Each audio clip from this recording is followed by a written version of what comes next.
Right now, 7:17 this morning, the week-long manhunt for a killer is over. Everything culminated with an incredibly dramatic day yesterday, where the Brown gunman was linked to the shooting of an MIT professor, tracked to New Hampshire, and then found dead after taking his own life. A lot of painstaking police work, which led to them to Claudio Neves Valente.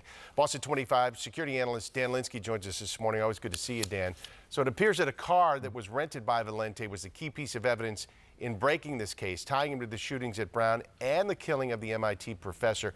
Give us an idea of how the investigation likely played out in what was an incredibly hectic day. Yes, so they were going around doing the video surveillance at both crime scenes, right? And they went where they needed to go to pull video, and then they had to analyze it. Obviously, at some point, they had the person who had encountered this subject come forward and relay exactly how the encounter occurred and what happened. I'm assuming he said, yeah, he got into a gray car right after we spoke on such and such a street. Again, another assumption, but I'm sure they had video, and once they knew that gray car, Providence has a very well deployed system of flock license plate reader cameras.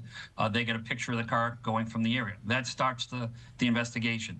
They run the plate. It's a rental car. Obviously, they go to the rental car shop. Who rented it? They get the information about that individual. I'm not sure whether it was rented in his original name, because we were informed last night that he was using different credit cards that weren't his. Right. But at some point, they get his identification and make an identification of him. I think pretty quickly therein, they find out he's from Portugal. At the same time, Massachusetts State Police is talking about, hey, we're looking for a car of similar description, and the pieces fall in place. Once they've put the puzzle together that he had served or went to school with the professor, it started to put the pieces over in Brookline together as well. With that, they start tracking that vehicle.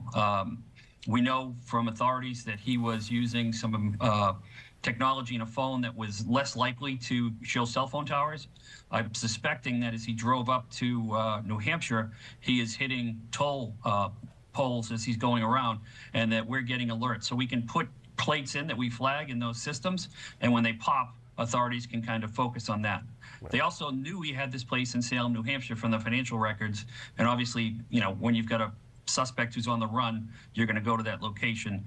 I'm not sure if they went to location and found the car, or they were tracking the car and found the location, or whether they both came together at the same time. Behind the scenes, Dan, I mean, it looked for a while this thing was going nowhere. The investigation was stalled. How frustrating is it for law enforcement to do the painstaking work and to have the patience, because all of a sudden you get one little bit of evidence, you get something, and everything breaks open? Yeah, and that's what authorities are trying to do, right? The basics. We've got to do our evidence collection. We've got to go out and find out what the video shows. We got to see if there's other video. We've got to talk to witnesses, document statements. And I didn't see authorities frustrated. What I saw was the public and quite frankly, some folks in the media frustrated with the pace of it. We live in a society where we get instantaneous gratification on our phones for information, and when we don't get that, and especially in a circumstance where this involved, prior to the holidays, kids in college that were murdered senselessly. And, every parent who has a child that's in college or going to college was concerned about the safety and security of educational institutions where this guy's on the run. So there's an obvious, need to know and get some information. But authorities just kept plugging along, doing their work, which is what they have to do, and leave the, the outside criticism to others. They just got to do the basics and continue to make sure they're making progress in their case and dotting I's and crossing T's. And more work to be done too, Dan, right? I mean, police, they're Absolutely. Still investigating. They're looking into this guy, maybe uncover a motive. Yeah, I want to know which hotel room he's at, whether he still had that hotel room, what's in that hotel room. I want to know where he has been since the days before Thanksgiving that he's been up here. Were there other targets and location that he was doing pre-operational surveillance on? I'm sure the team has already probably hit or frozen at least the house in Miami. We want to see what's going on in there. We're going to get into his life and see what his digital footprint is. What was he looking at? How was he doing work on the computers or phones to make plans to do this activity? I want to know where he's traveled. I want to know if he's traveled internationally.